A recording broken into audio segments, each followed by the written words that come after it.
Hello, I am pleased to welcome you to the Global Perspectives on Health and Social Relations. My name is Toni Antonucci. I'm the Duvon Collegiate Professor at the University of Michigan in Ann Arbor, Michigan. Our first presenter is Dr. Jess Francis. She will present a paper on digital technology use and psychosocial health among older adults during the COVID-19 pandemic. Dr. Francis is a researcher at the Institute for Social Research at the University of Michigan.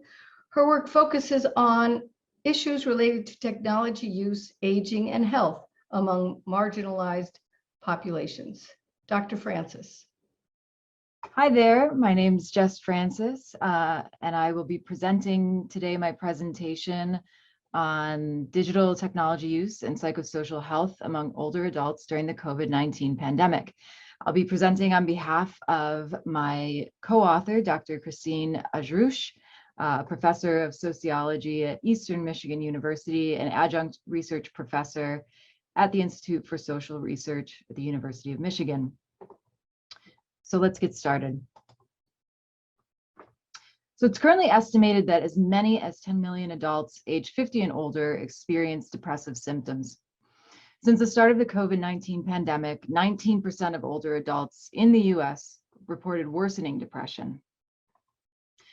During the pandemic, older adults also reported increased anxiety, reduced sleep, and struggle to adapt to technology use for telemedicine and social connection.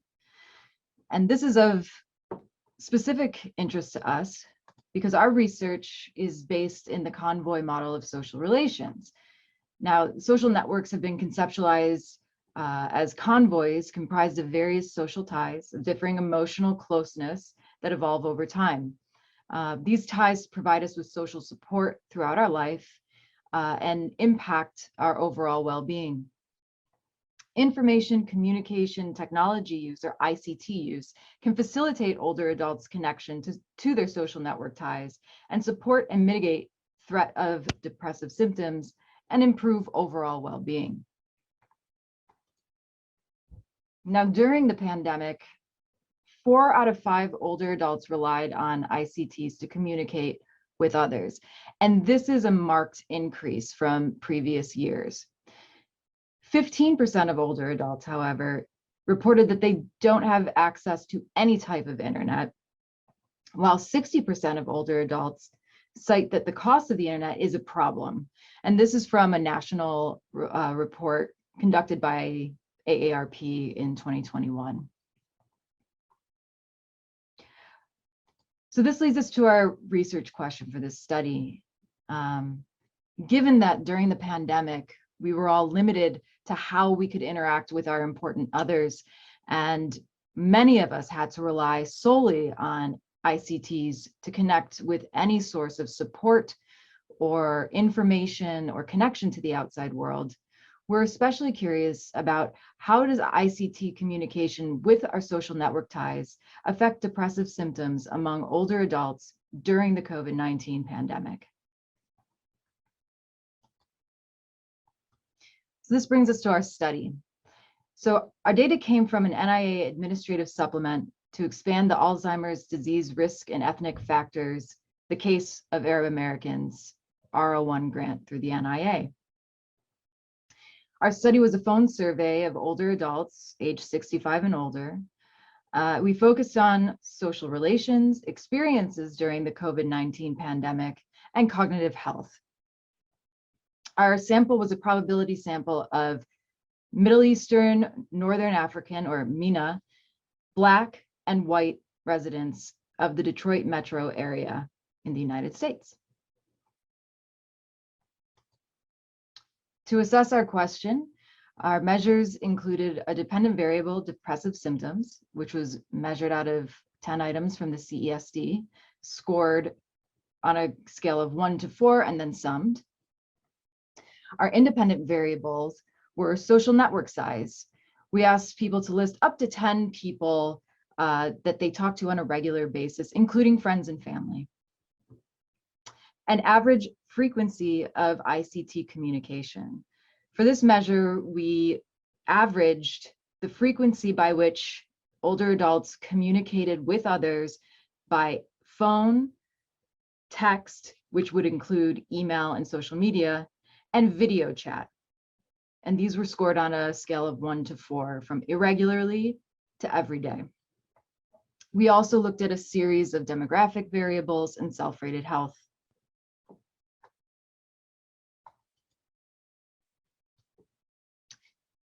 Which brings us to our sample findings.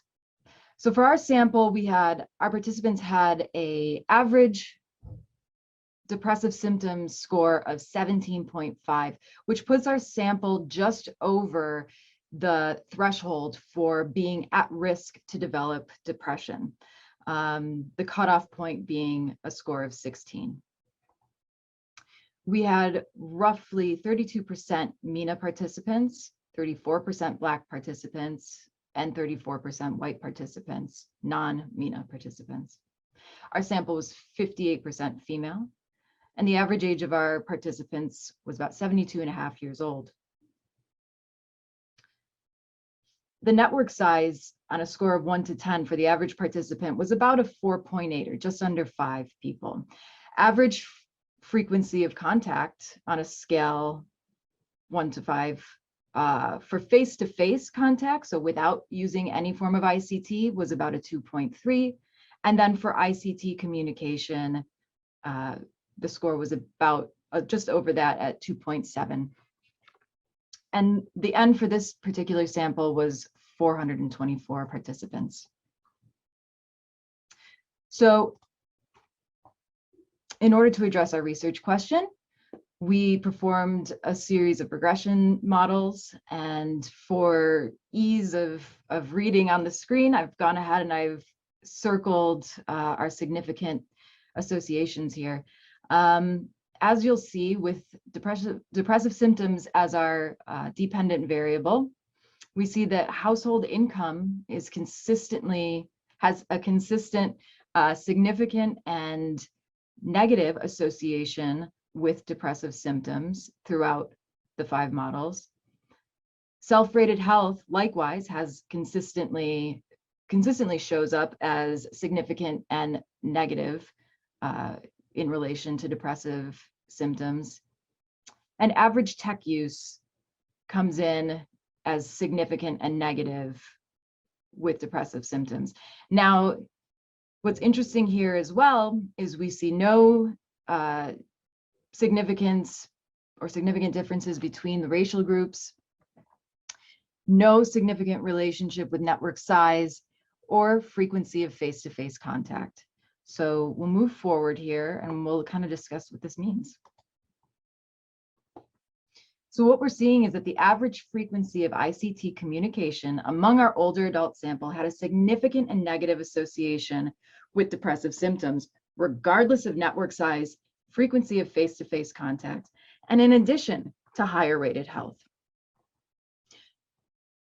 This is particularly of interest because as older adults typically have smaller networks when compared to younger generations, this helps demonstrate the possible importance of ICT access, education, and use for older adults in order to maintain well-being. And this, I would argue, is not just during a pandemic, but all the time as our world becomes more connected, more technologically advanced. ICT access for older adults in particular will be of increasing importance.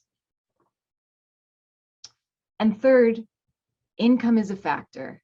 And this is prevalent throughout the digital divide literature.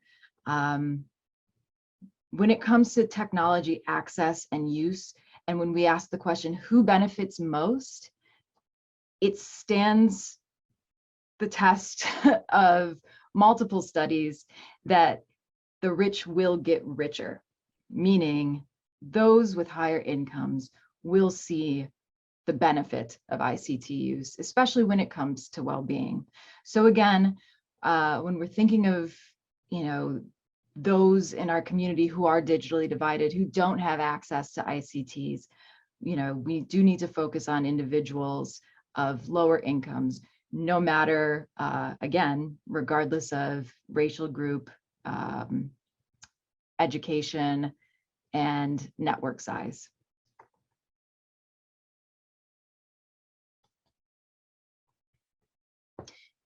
So I'd like to address some areas that we can do better and that we can move into now that we have this basis of research. So one of our limitations with this study was that it's a cross-sectional sample. So although we're seeing some associations here, we can't really draw any conclusions at this point. Moving forward, a longitudinal analysis would help to greatly illuminate the relationships that are existing within these variables or among these variables. The second limitation, if you will, is that this is a crisis sample. We're collecting this data during one of the more stressful times in global history, in the midst of a pandemic, with a lot of uncertainty, where older adults in particular were at risk. So these relationships, these variables will be interesting to see how they relate to one another following the pandemic era, and if any of these trends hold true beyond this moment in time. Moving forward, it'll also be interesting to look at these associations among other generations, younger generations in particular, because we know that there are significant differences related to well-being and technology use when you compare younger to older generations. And finally, it'll be interesting moving forward to look at different types of ICT use. Right now, we're looking at frequency. Moving forward, it would be interesting to see how people are using these ICTs, and specifically which modalities present the greatest benefit.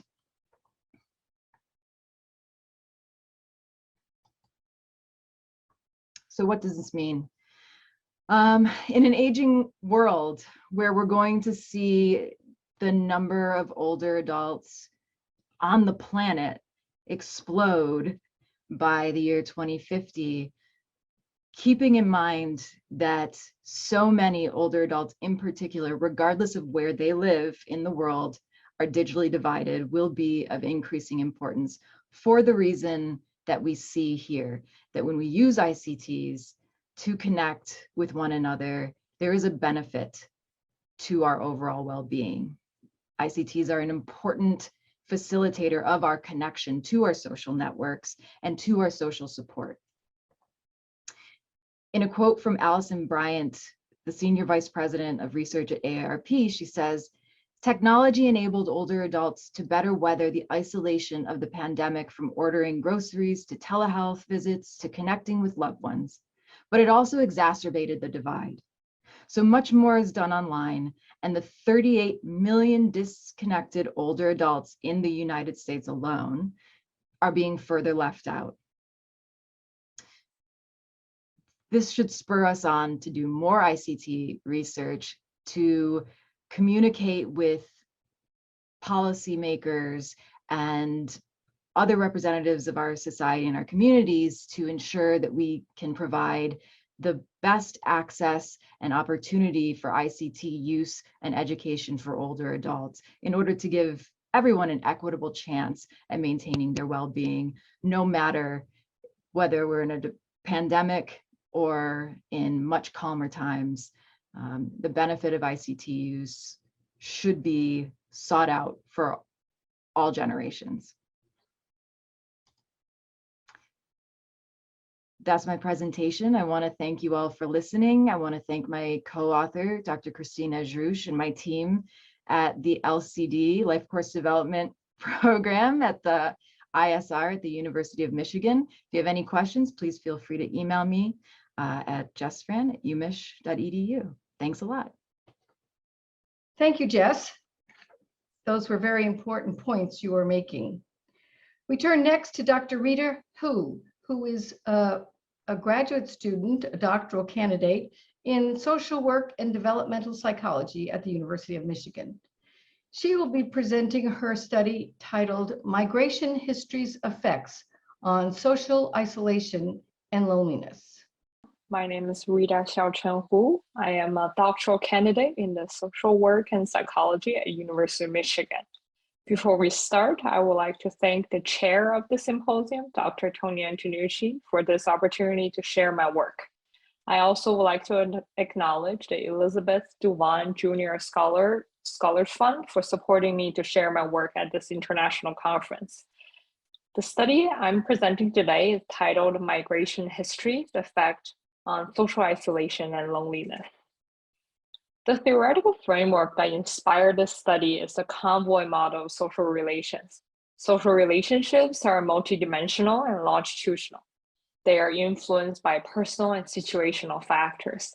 They also emerge, change, and sustain over time and across places. We will use the convoy model to take a closer look at the migration history and social isolation and loneliness. Social isolation and loneliness are long-lasting issues faced by older adults and are highly prevalent. They're significantly correlated, but should be distinguished. As suggested by the convoy model, social isolation is more objective about the structure of the social convoy. It is the lack of social contact and involvement. Loneliness is more subjective and about relationship quality within the convoy. It is feeling of a shortfall of one's social relationship. Both social isolation and loneliness have serious and long-lasting effect on physical and mental health, quality of life, cognitive functions, and mortality. Moreover, social demographic characteristics, as well as physical, functional, mental, and cognitive health have all been identified as risk factors associated with social isolation and loneliness. Now let's shift our attention to the left side of the convoy model. Personal and situational characteristics play a critical role in shaping the development of our social convoy. Therefore, the experience of migration and the timing of migration may play a role in developing and/or preventing social isolation and loneliness. Destination countries' language and cultural differences may make making new relationship harder. The physical distance from home country and the change in living situations can lead to changes in network members and support systems. Studies suggest that migrants who are younger in age appear to adapt more quickly than older migrants. From a developmental science perspective, age can play a critical role in the development of social relationships. Therefore, it is critical to take the age of migration into account. The lifetime perspective also reminds us that the life history of migration early in life can be related to health and well-being later in life. Therefore, this study, our present study, asks 3 research questions. Does the migration history early in life affect people's social isolation and loneliness later in life separately? And second question, does multiple migration history earlier in life affect people's social isolation and loneliness later in life? And third, does the age of immigration to the US affect people's social isolation and loneliness later in life? The samples draw from the Health and Retirement Study, HRS, which has a nationally representative sample of older adults aged 50 and older living in the US.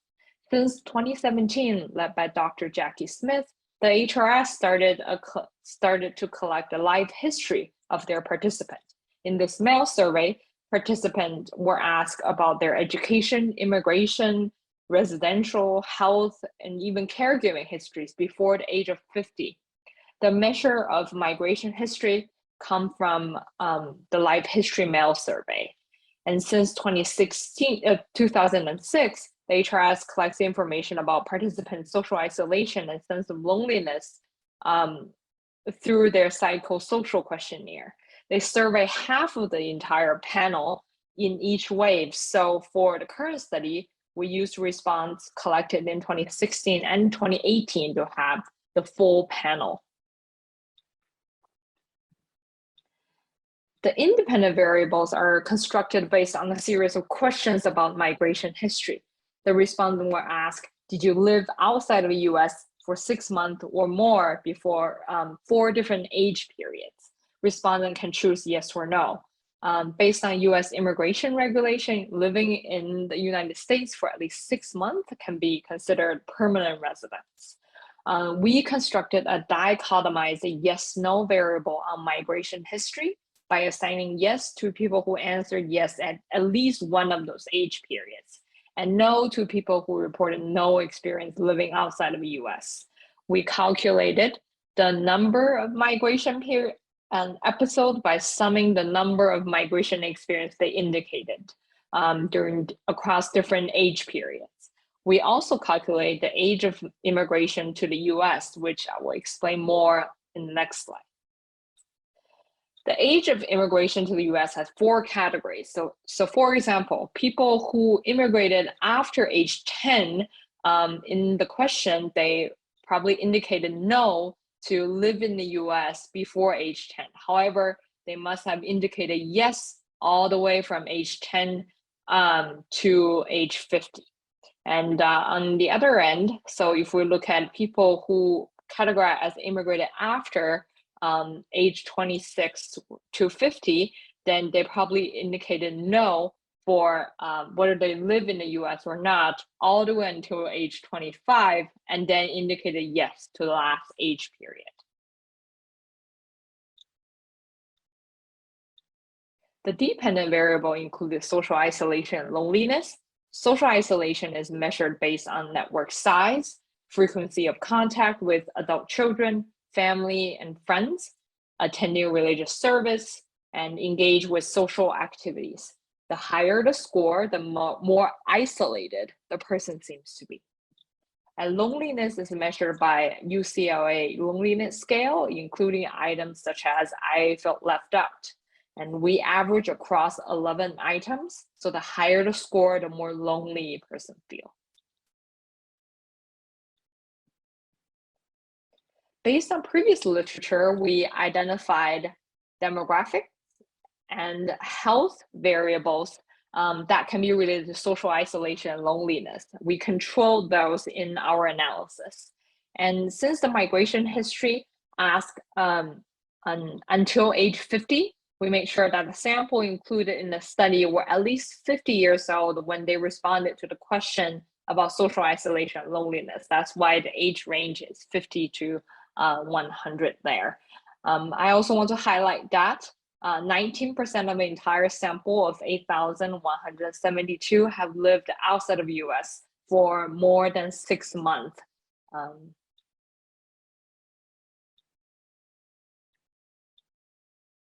So results from linear regression shows that, so for research 1, whether people have migration experience earlier in life is not really associated with social isolation or loneliness later in life. So this is a dichotomized variable for people who at least have indicated one migration experience across all 4 age periods. And for research question 2, actually people with 2 migration episodes are more likely to be more socially isolated later in life, particularly after age 50, compared to people who have no migration experience. So these migration episodes can be continuous, such as lived outside of the US all the way until age 17, or it can be in different life periods, such as lived outside of the US before 10, moves to the US, then maybe left between ages 29 to 50. And then for research question 3, compare with people with no immigration experiences, people who migrated to the US after age 10 and after age 10 to 17 are more likely to be socially isolated after age 50. So to our knowledge, this is one of the first studies to look at migration history's effect on social isolation and loneliness later in life. Our findings contradicts The findings about people immigrated younger in age may adapt better. People who immigrated around teenage years may experience more identity confusion or missed a core developmental period for social relationship. I myself immigrated to the US when I was 15 without my parents. And I have to admit that unlike many of my classmates who have hometown friends since they were born there, I don't have a hometown in the United States, which I have. However, this country ended up, however, I have already spent half of my life living here. Well, on the other hand, back in my hometown, I have a hometown, but I don't have many friends there because I haven't been living there for a long time. And so I think this might reveal a potential social relationship dilemma that happens if people migrate during a specific period of time. And then the possible explanations for people who immigrated older might be less socially isolated, can be that older migrants may have a stable and close core network, such as their families in the US. And on the other hand, younger immigrants may become distant from their family members due to just long distance and time away from home. And moreover, the findings confirm that social isolation and loneliness need to be distinguished and examined separately, because so far with our results, all the significant effects happened only on social isolation, so the objective structure, not so much on loneliness. In the light of our globalizing world and refugee crises, we should really pay more attention to the migration experiences across the lifespan by further understand the lived experience of migrants through both quantitative and qualitative studies. And that concludes my presentation. If you have any questions or comments, please don't hesitate to email me at rxhu@umich.edu, and thank you for your attention. Thank you, Rita. We turn next to Dr. Katherine FIORI. She is professor and chair of the undergraduate psychology at the Derner School of Psychology at Adelphi University in Garden City, New York. She will be presenting her paper on the increasing importance of friendship in late life, understanding the role of socio-historical context in social development. Today, I'm going to be talking about the increasing importance of friendship in late life and understanding the role of socio-historical context in social development. I'd just like to briefly acknowledge my co-authors, Dr. Tim Windsor and Dr. Oliver Huxhold. So friendships may be particularly important for the well-being of older adults, as these relationships offer interactions with same-age peers that tend to be primarily positive and may boost feelings of autonomy. But empirical work shows that adults tend to focus less on friends and more on family as they age, partially due to life events and the loss of age peers through mortality, but also for more deliberate reasons like preferring to spend time with their most familiar social partners. However, recent studies indicate that the maintenance of strong bonds with friends may be increasing in importance among adults generally, and especially among older adults. For example, later born cohorts of older adults have larger networks with a greater proportion of friends than earlier born cohorts. These historical changes in the importance of friendships may be due in part to evolving age and gender norms that scholars believe have led to increased flexibility and greater diversity in relationships. Several lifespan theories provide insights into the nature of social development, including socio-emotional selectivity theory, which highlights the role of friendships for socio-emotional functioning in later life. The convoy model addresses the general structure of social networks, but also highlights how age-related changes in individuals' social network composition are driven by both personal characteristics and changes in context. So for example, retirement can profoundly change the nature of individual social networks. More recently, Bliesner and colleagues drew on the convoy model and other fundamental social network theories to posit an integrative conceptual framework for late life friendship. This model highlights how interacting individual and social structural positions shape friendship-related cognitions, feelings, and behaviors. So guided by a new conceptual framework known as the differential investment of resources, or DIRE model, developed by myself and my colleagues, that builds off of these earlier theories and models. Today, we're going to present the specific mechanisms through which we believe changes in socio-historical context may be driving the increasing diversity of social ties in older adulthood that we see today. So this is a picture of the model. And first, what I'd like to do is just to describe the relevant key pieces of this model for today's presentation. The DIRE model has 6 distinct features that I'm going to explain. First, the model distinguishes between different types of social ties by defining 2 crucial dimensions: closeness, which is an individual's evaluation of how central a specific tie is to their day-to-day quality of emotional experience, and kinship, which is a mental construct encapsulating the expectation that a specific tie will provide support in times of need, stemming from primarily genetic relatedness and societally institutionalized processes and norms, but also increasingly mutual discourse. Second, the investment of time and energy is defined as the core mechanism that explains the formation and maintenance of social ties. So an individual's resources are limited, and they're defined as available time and energy in our model. And the investment is essentially the amount of time and energy devoted to creating and or maintaining social ties. Energy here representing the perceived potential to perform a task. So that is the key mechanism that describes the social ties. Third, individual characteristics determine the amount of resources available, or capacities, the direction of the investment, or motivations, and the efficacy of the time and energy invested into social ties, otherwise known as skills. So capacities are individual characteristics that affect the amount of time and energy that a person has available to invest into social ties. These are things like health, cognitive abilities, and emotional functioning. Whereas motivations are individual characteristics that define the direction and extent of the investment of time and energy. So they determine in which social interactions an individual decides to invest, whether it's investing in friends or in family. These are things like personality traits, future time perspectives, and perceptions of aging.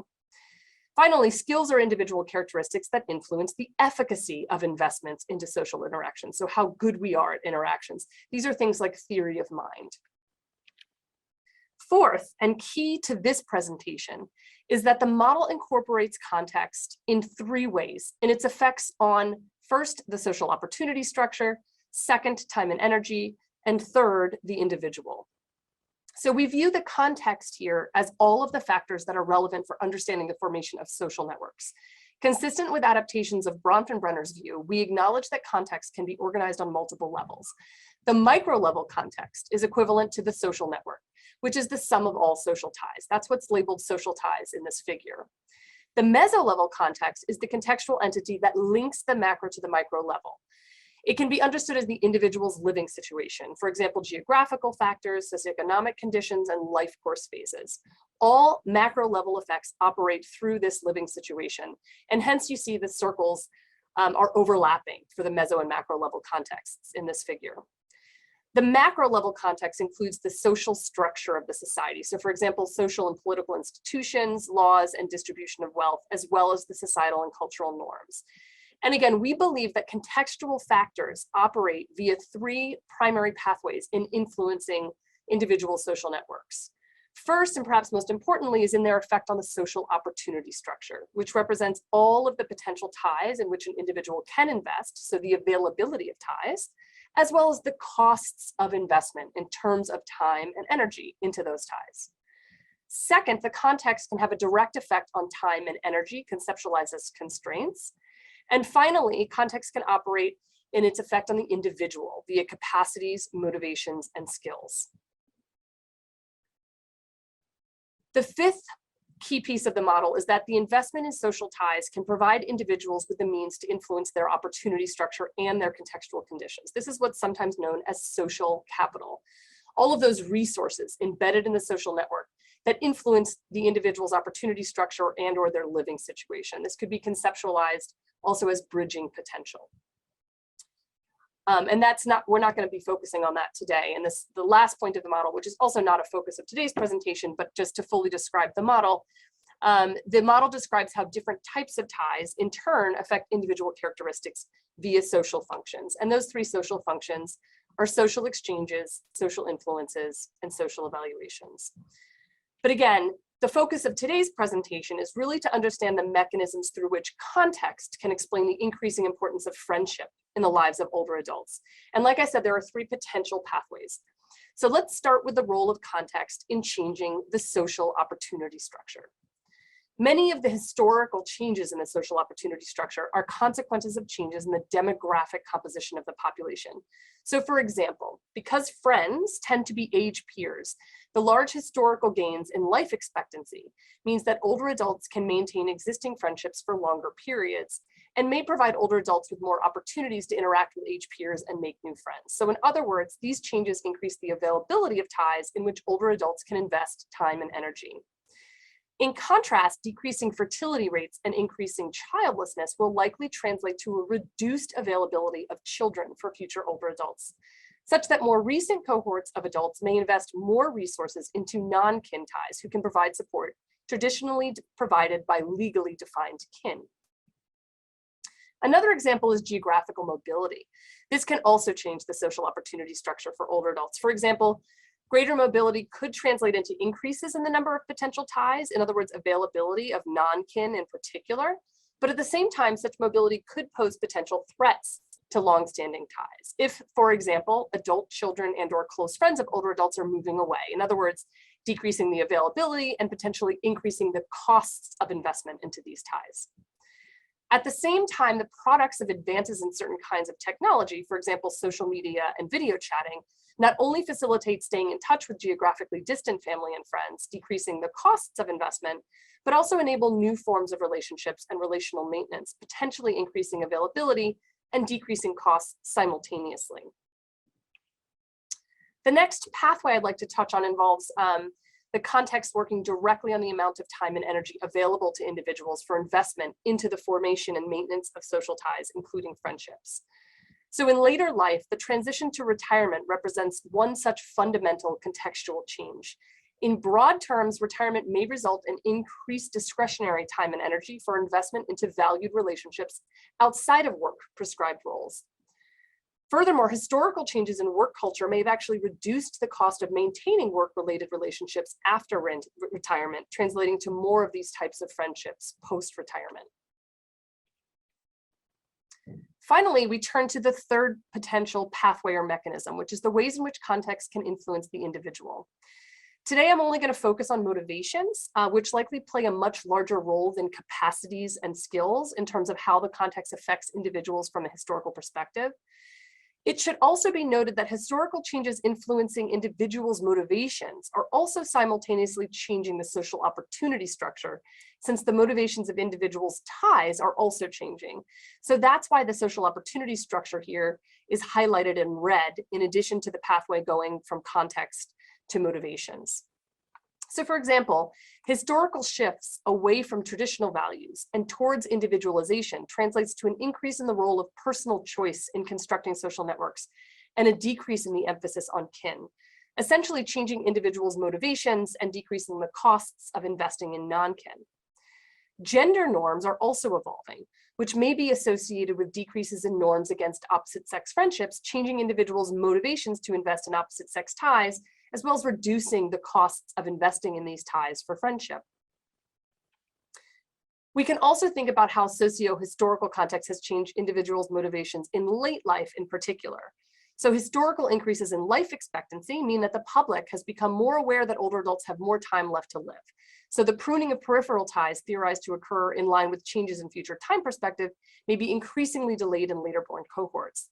That is, individuals who are aware of the increased life expectancy and expect to benefit from it may retain an expansive future time perspective until well after retirement age, and thereby be more likely to invest time and energy into friendships until later in life. And evolving age norms emphasize the increasing potential for older adults to be active and socially engaged, which may have translated to positive changes in how individuals perceive their own aging. And in fact, there have been historical increases in positive perceptions of aging. These changes may have shifted the motivations of older adults to invest in friendship ties. And in fact, research shows that older adults with more positive perceptions of aging are more likely to form new friendships 2 years later. So what this presentation has hopefully made clear is that a comprehensive understanding of social development in adulthood needs to be grounded in appreciation of the dynamic interactions between individuals and the contexts in which they are aging. More generally, the influence of genetic relatedness appears to be decreasing in importance, whereas the role of choice seems to be historically increasing in its influence. Of course, ontogenetic changes also play a central role in shaping social behavior. So for example, changing developmental contexts like caring for children in midlife can drastically alter the social opportunity structure.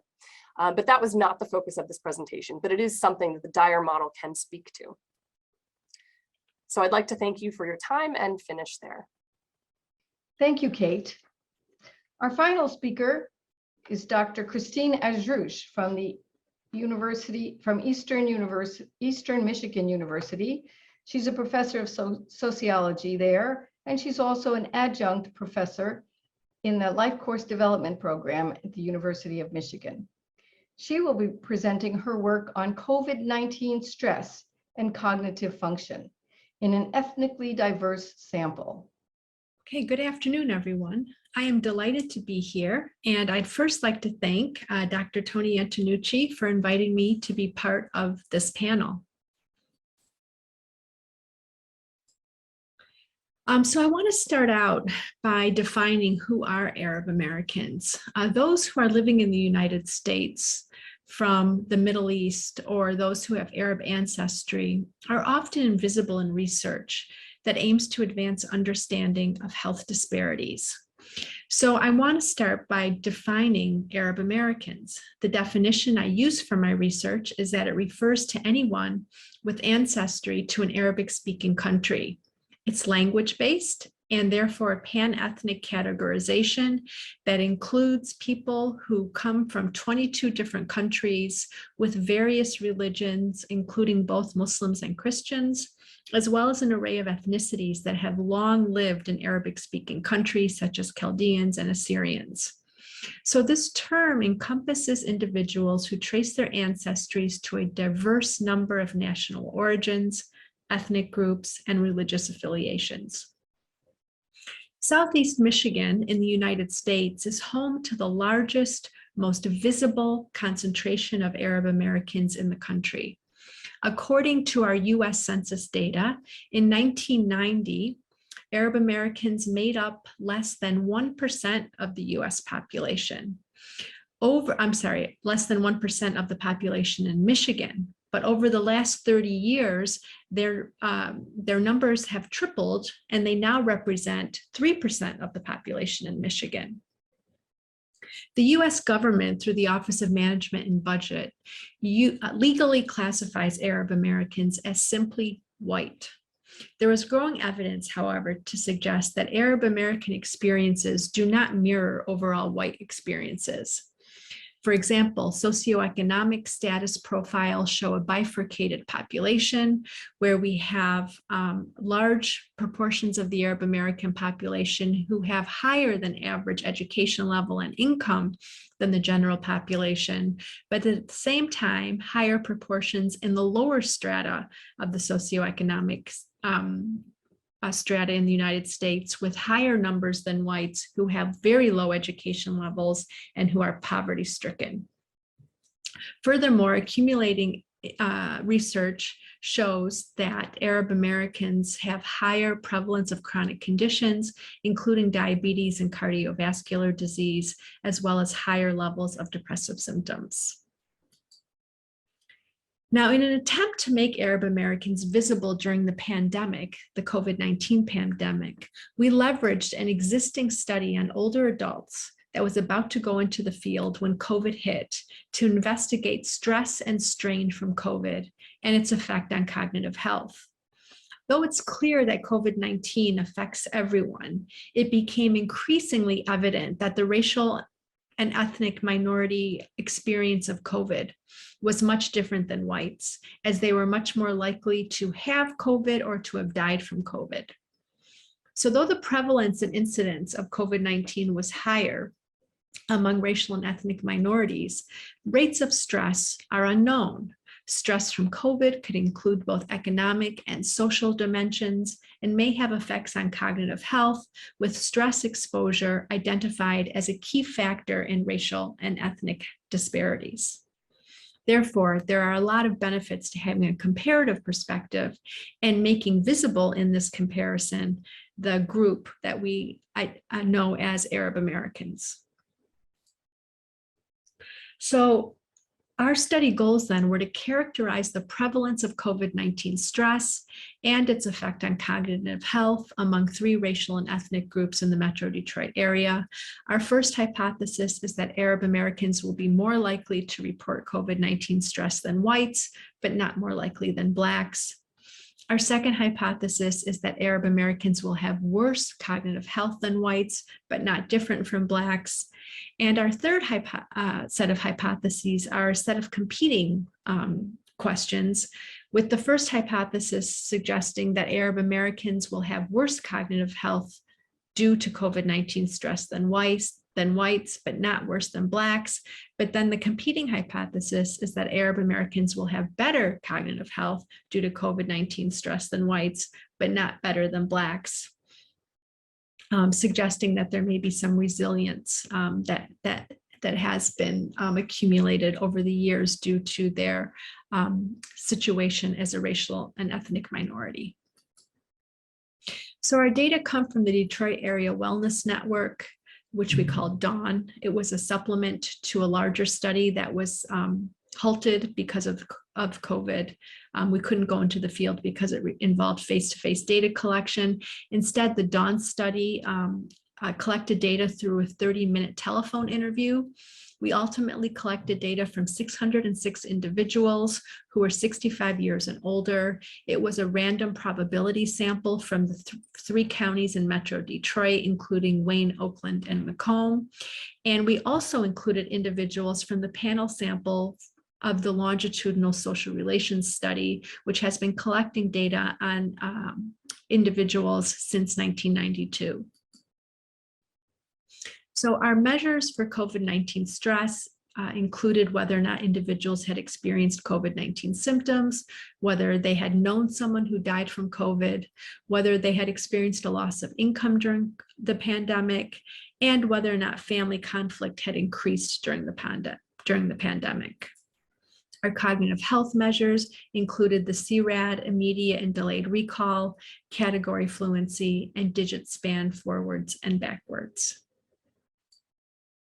Our demographic measures included ethnicity and language, with Middle Eastern Arab American Arabic speakers being the reference group.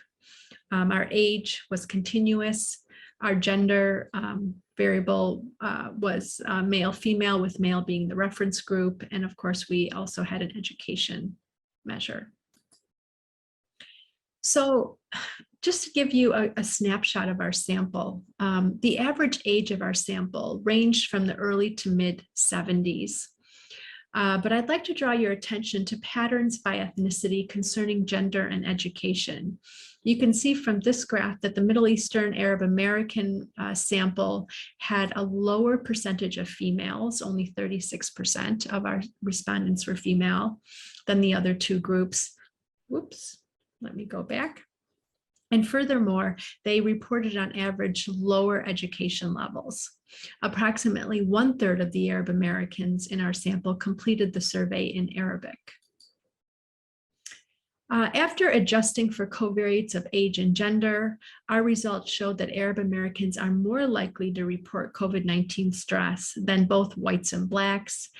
And when we compare to whites in particular, you can see it for all 3 dimensions of, we can see for all 3 dimensions of COVID-19 stress, Arab Americans reported greater prevalence. When we compare to Blacks, it's only with regards to the experience of COVID symptoms. There were no racial or ethnic differences with regards to family conflict. We ran regression models to provide an initial look at each of the cognitive health variables.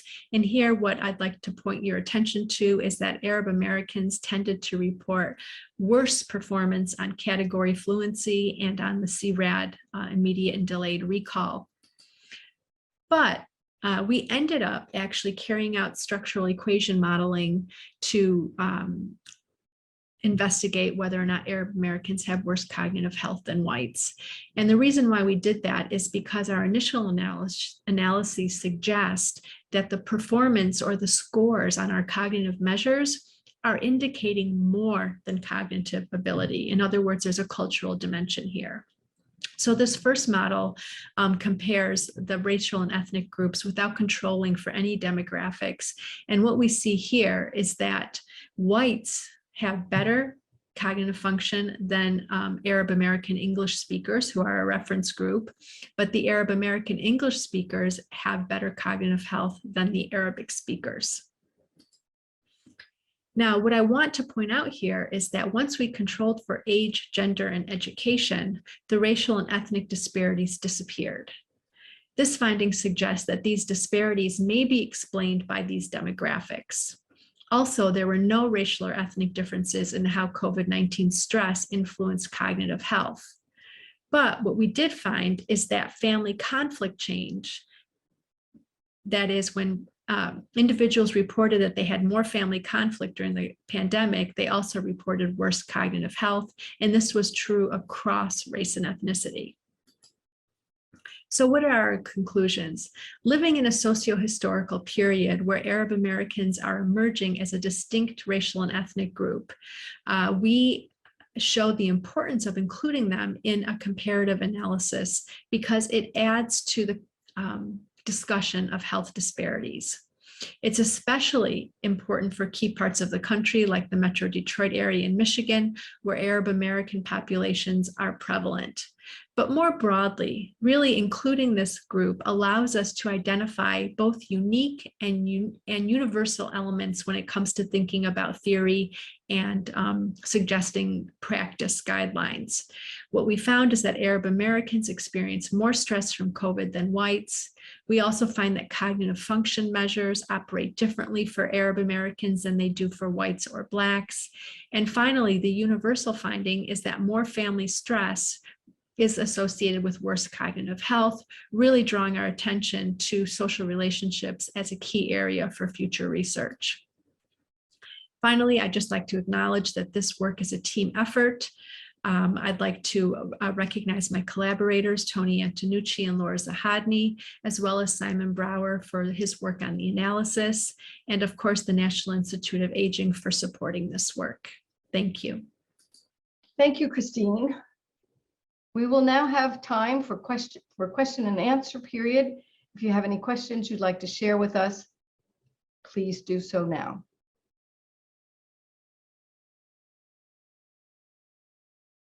Everyone, for those very interesting presentations covering a nice range of issues in the area of social relations.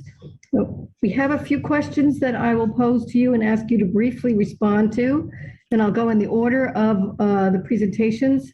Jess, could you say a few words about what do you think the permanent change might be in the use of ITCs by older people? Permanent resulting from the changes that we saw that you reported on during the pandemic. Yeah, absolutely. So, I think by and large and globally, we saw an increase in ICT use or information communication technology use across the board during the pandemic, and especially among older adults, as we saw the older adults were among the more vulnerable during the pandemic. It was of increasing importance to stay home. So with any hope, that trend will continue. However, it's important to note that these numbers of increased ICT use among older adults include older adults of higher socioeconomic status and tend to be on the younger, older side as well. So we're still holding out to connect those who are disconnected and reach as many seniors as possible, because in the same way that we got more people using technology during the pandemic, there was great risk to exacerbate the digital divide as well, by making everything technological, and those who don't have access still don't have access. So we came a long ways, we still have a long ways to go. Thank you. Also, I thought there's a lot of intergenerational communications during the pandemic because young people were often the ones explaining ITC to older people. Maybe that intergenerationality will continue. Rita, let me ask you a question. Your thoughts about immigration are really quite interesting. And I thought of my own family because my grandparents on one side and my great-grandparents on the other side were immigrants. And I wonder, given the immigrant experience you reported about, what do you think the generational changes will be? You say your generation, so I was thinking about my grandparents, but your generation versus your children or grandchildren's immigrant experience. How do you think that will change? Great. Can everyone hear me? Yep. Oh, good. Yeah. So thank you for the question. I think, well, relating to Jess' presentation about use of ICT, I think that will play a great role and probably made the intergenerational differences. I'm thinking about just people a generation earlier, immigrants have to cost a lot of money to just make a phone call versus me, here, us all over the world and free, leveraging the internet, making connections, make us connect a lot closer. So I think that will play a role. And there's a lot more to look at when we look at social loneliness and then maybe in relation to technology use.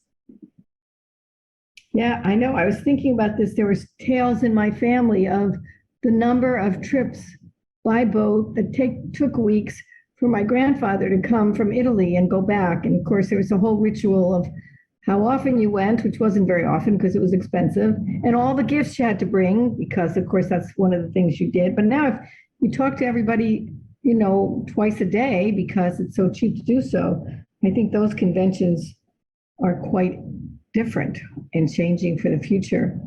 Okay, Kate, thank you for your presentation. It was very interesting to hear your theoretical developments. I'm fascinated by them. And I wondered if you could talk a little bit about social opportunity structure changing.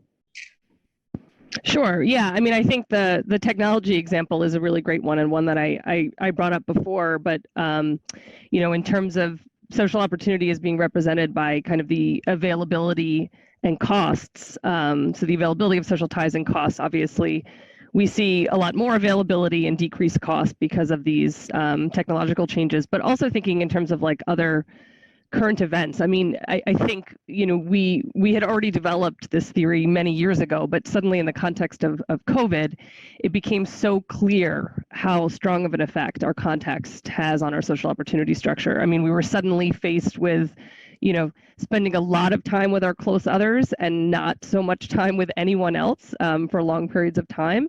And so, the model can really capture these, these huge contextual changes, but also smaller contextual changes. I mean, COVID is the most obvious example, but the sort of technological advances we've seen have been changing like slightly more gradually, but also, rapidly over time. So one of the things I like about this model is that it can really capture a lot of different types of change, both sort of over onto genetic time, but most importantly over socio-historical time in sort of seeing how the macro level context is changing and how that affects both the availability of social ties and the cost of investing in those ties. Yes, really, it's amazing how much things have changed over so fast a period of time. And I worry, but also applaud our ability to adjust as quickly as we are adjusting, and hope we can figure out how to,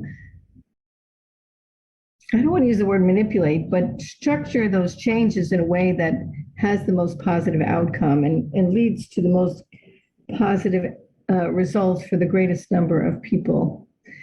So thank you, everyone. Unfortunately, our fourth speaker couldn't be with us because her daughter's getting married, and she says her house is madness. There's no quiet place in the house. But if you have any questions for her specifically, you can email her directly, or me, and I will be happy to pass them along. Okay, thank you very much. Thank you for your time, presenters, and for your listening to those who are listening to us. Thank you, Tony. Thanks for organizing. Thanks, everyone. everybody. Thank you.